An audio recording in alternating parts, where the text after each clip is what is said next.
What's up, guys? This is Guy. This is DKD. Welcome to the GK Critics channel. And welcome if you're new and if you're watching this video. And today we are not reacting to a trailer right now.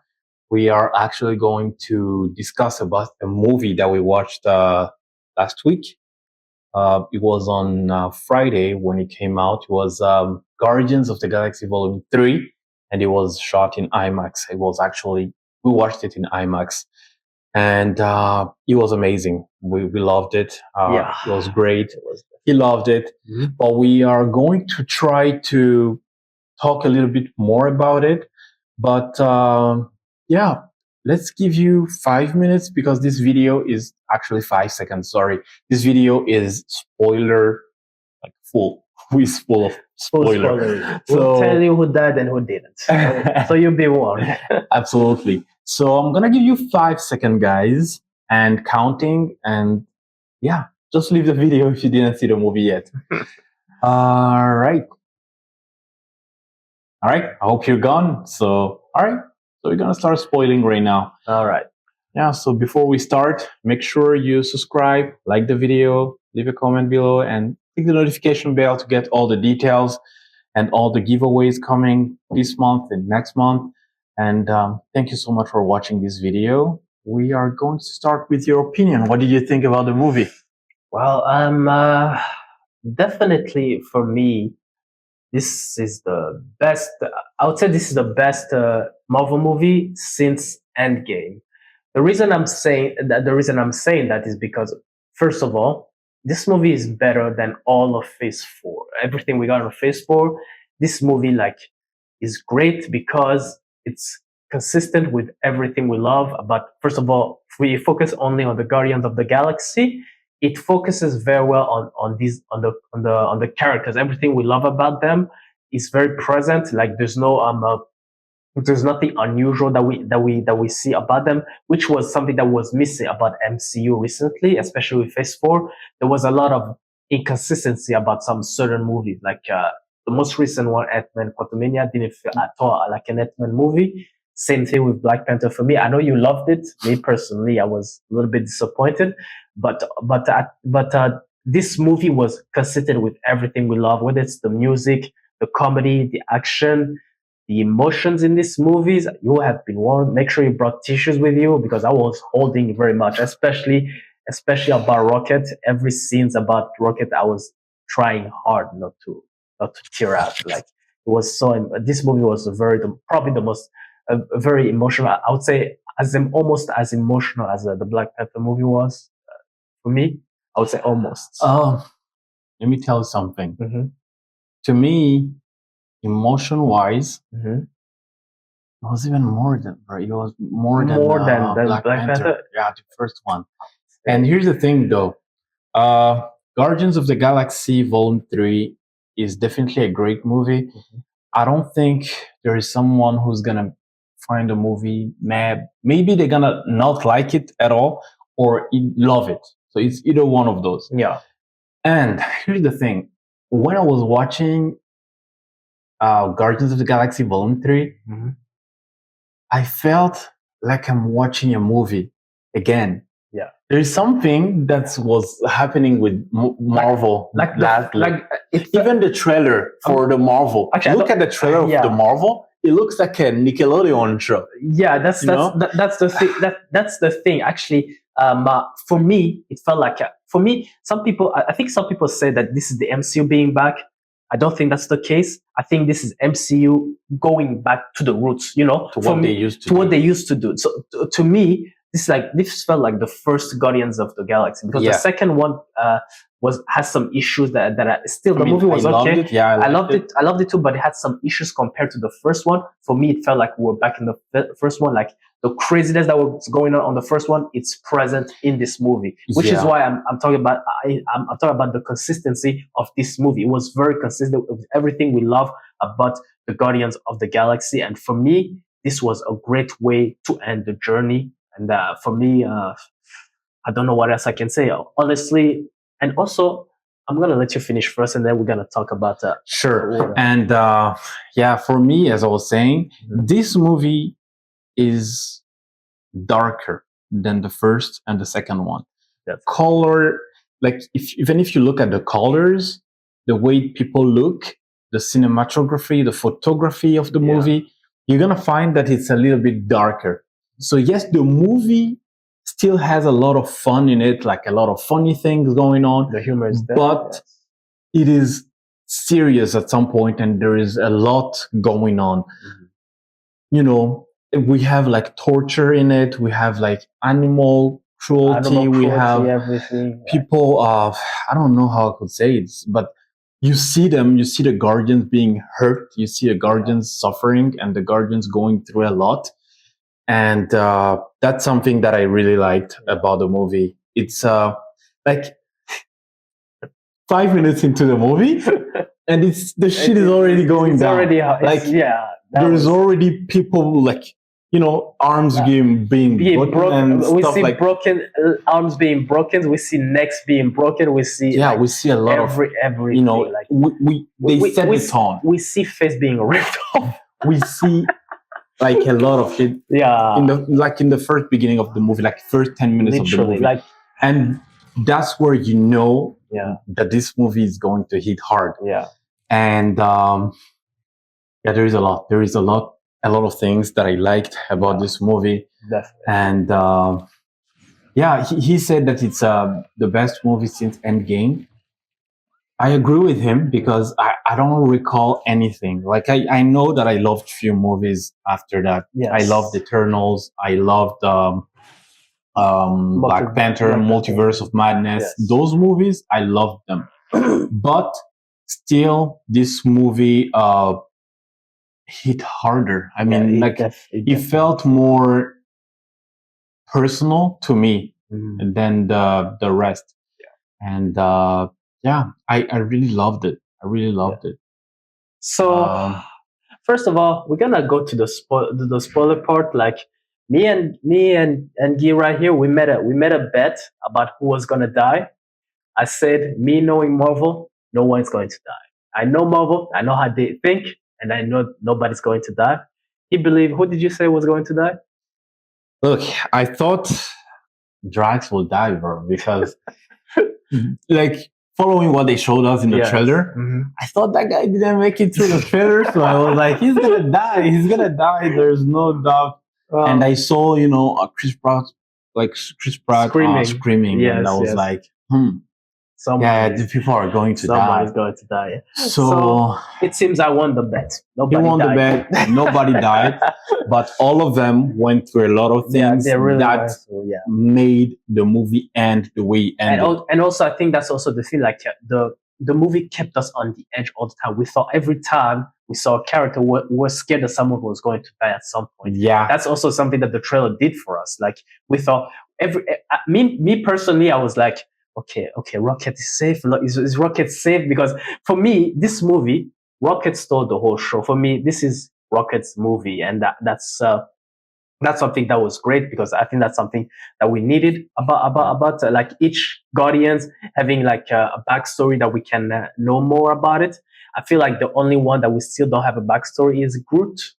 We still don't know exactly how Rocket and Groot met. I was hoping that we may get that in this movie, but we didn't get that. But still, I'm fine with what we got about Rocket. It was I think there was I don't know who said it. I think it was James Gunn who said that in this movie we'll see that Rocket is the most saddest character in the MCU, and they showed it very well. Like every part of every scene of Rocket, especially the flashbacks, were like, they were hitting hard, like so hard. Like it was so sad, man. It's like hit you hard. Like even Nebula said, "That's worse than Thanos did to me. That's worse than what Thanos did to me." It was like, it was really great emotion wise. That was I was almost finished. I try not to cry all the time. Like I was holding back the whole time. I know. And now comes the part of talking about the action in the movie. We need to talk about that. The action is crazy, bro. I was like,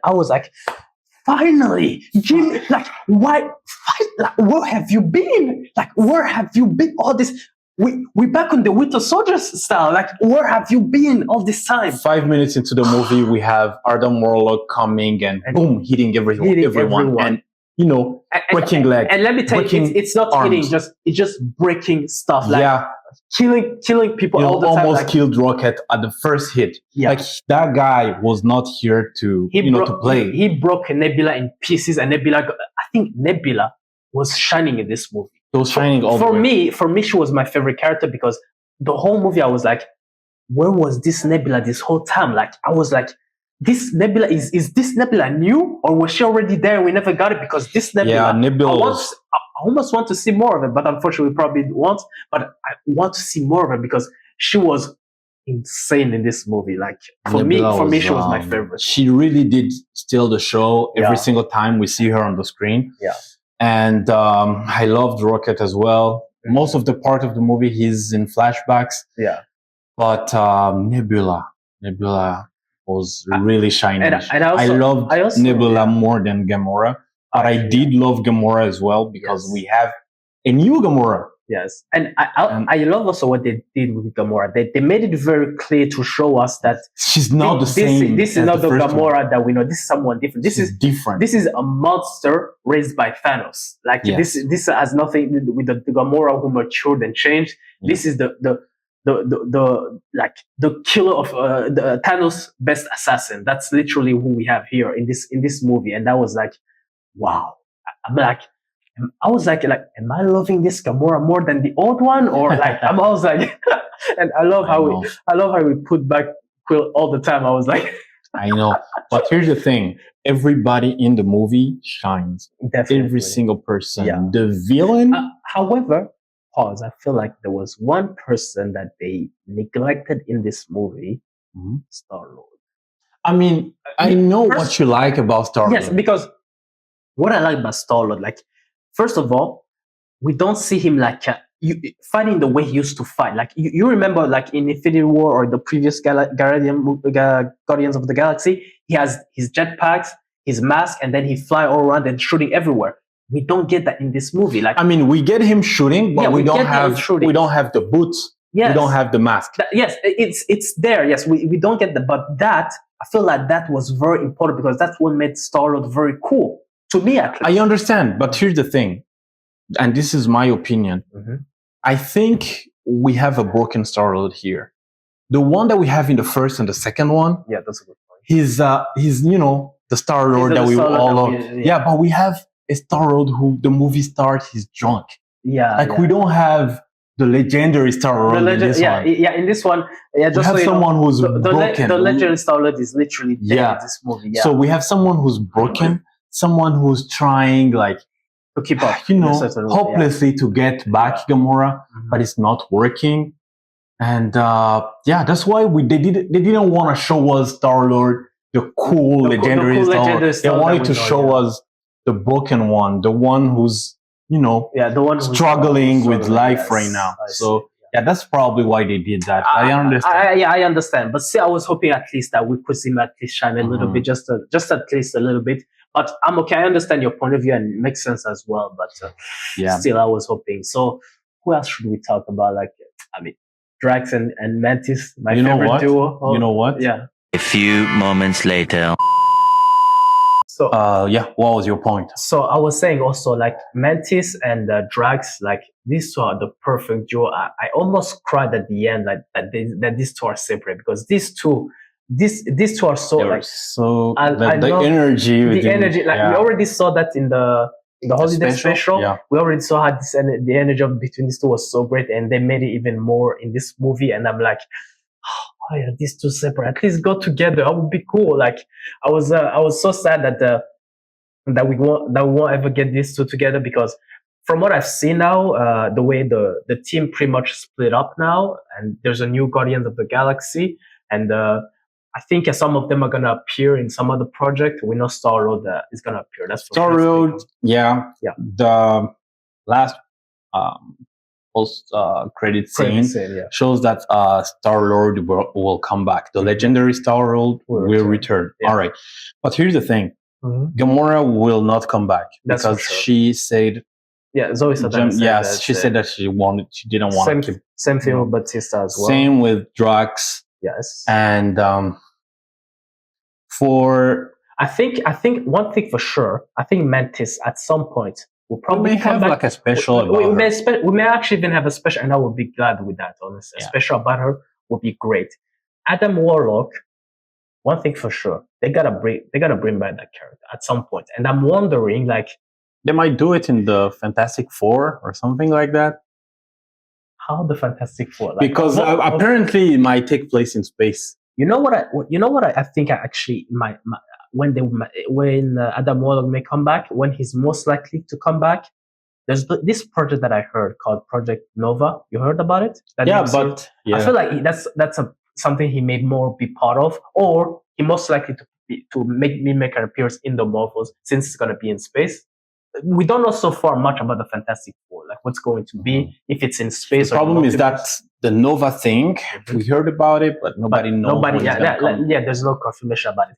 But one thing for sure, now that the team is split up, like if the Guardians make an appearance, I know for sure that they will make an appearance in the next Avengers movie. That's for sure. Star-Lord may make an appearance. He might be part of the new Avengers team. That's a potential, because the fact that they say Star-Lord will return. We're heading to Avengers, Kang Dynasty, Avengers Secret War right after. Yeah. We might even have a Secret War Part 2. So definitely that Star-Lord will come back at some point in those projects. Yeah. But talking about people coming back, that last team of the Guardian of the Galaxy that we see at the end in the post-credit scene, I don't think we see. We won't see them, really. Maybe not all of them. Or not right now. Or maybe not right now. Probably, yes. Maybe in 5-10 years when everybody don't know whatever Marvel is gonna do, they might bring them back. It will be cool, but we'll see. Yeah, we'll see. I mean, it's the whole, with the whole multiverse saga, we might even see another universe where we see a different type of Guardians. Stuff it can happen. So yeah, we can see. So what else is there anything else you wish to add? So no, but here's the thing. You said that it's the best movie you've seen since Endgame. Yes. Can you do a top 3 right now of movies? MCU, whole thing, not phases. Whole thing. Since Iron Man in 2008. Yeah. Top 3. Top 3. You only have 3 movies. Top 3, including Endgames, including Avengers movies. Including the movies that unite different heroes. Yeah. Oh wow! You're putting me to. All right. Let's say okay. Number 1, I'm gonna go with number 1. The movie that blew me away the most. It's gonna be Doctor Strange 1. First Doctor Strange is 1. Yeah. Number 2. The first Iron Man. The first Iron Man. All right. Number 3. Number 3. Endgame. Avengers Endgame. Yeah. All right. Whole thing. Your turn. My turn. Number 1. Avengers Infinity War. Number 2. I'll go with Doctor Strange. Number 3. You know what? Number 3 is really tight, but the number 3 is always very tight. Yeah. Yeah, but I'm going to go ahead and give it to the first Avengers. The first Avenger, 2012. Yeah, 2012. Because that movie was blowing my mind. But here's the thing. Yeah. If we talk about trilogy. Oh, yeah. If we talk about trilogy. Guardians of the Galaxy is the best trilogy. For me. For you, Guardians of the best trilogy. For me. You'll say Captain America. Captain America is the best trilogy. Yeah. I loved Captain America, but I think consistently wise, because I didn't like the first one. But consistently wise, the first one for me was okay because mostly because of the timeline that was playing. It was during World War II, and I know some people probably would thought is this some sort of American propaganda? So during that time, I understand. During that time, for me, it was it was fitting the theme and the vibe. The political side of it was very tight, and I feel like Winter Soldier made it even better to me. And the Civil War for me was when the Civil War came out, I was like, how can Infinity War beat this or anything else? Understand. So for me, that was for me. Captain America has the best trilogy, and so Civil War, and Winter Soldier are amazing movies. Yeah. But for me, the first one, I understand what you're saying, Mhm. and the that it was just matching Yeah. the energy of that time. Yeah. But I was young and I was expecting more of the movie, so that movie Yeah. disappointed me really bad. Yes, I And understand. that's why, trilogy-wise, Mhm. Guardians of the Galaxy, even if the second one might be a little bit under the rest, Yes. it's still a good movie. Yeah, it's still a movie. good. Yeah, it's still great great, movie to yes. watch. So yeah, that's the perfect trilogy to me, Yeah. Guardians of the Galaxy. And yeah, this was really good. The villain was amazing. Yeah, actually, we didn't get to talk about the villain. What I love this villain, like he was like a perfect representation of the mad scientist. Yeah, Yeah. like those mad scientists that we had, like with a god like, complex. with a god complex, Yeah. that is it. Like it was so well done. And even when the party said, like, I'm not trying to conquer the universe, I'm trying to make it better. Like he's so convinced, like that he has like a this.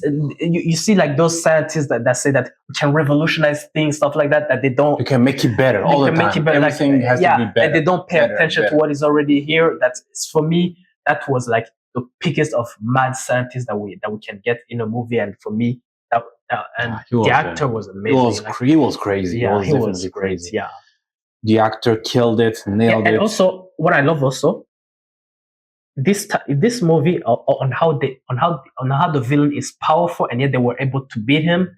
It didn't feel like bad as for Ant-Man and the Wasp, for example, in Quantumania. Like you could see like how the Guardians of the Galaxy overwhelmed the guy and they took him down. It felt believable, at least. Believable, and you see that they went through a lot in order to reach that point. And it was like very like realistic, and it was like I could watch this all day, like compared to Can't Get It. There is a scene though,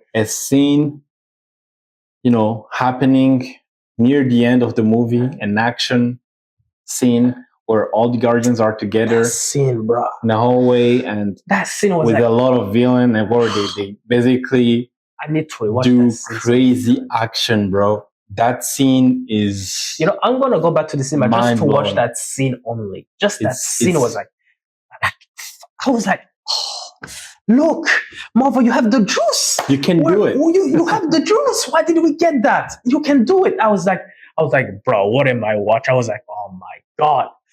I was like, that scene was just amazing. Crazy. And if you went to the movie and seen it, it's of course the hallway scene. Like every movies with always, like we got that Daredevil, John Wick's hallway scene, are always crazy. And this scene was just... Oh, it was amazing as well. Amazing. And it's not the only one. We have a lot of scenes in the movie going crazy.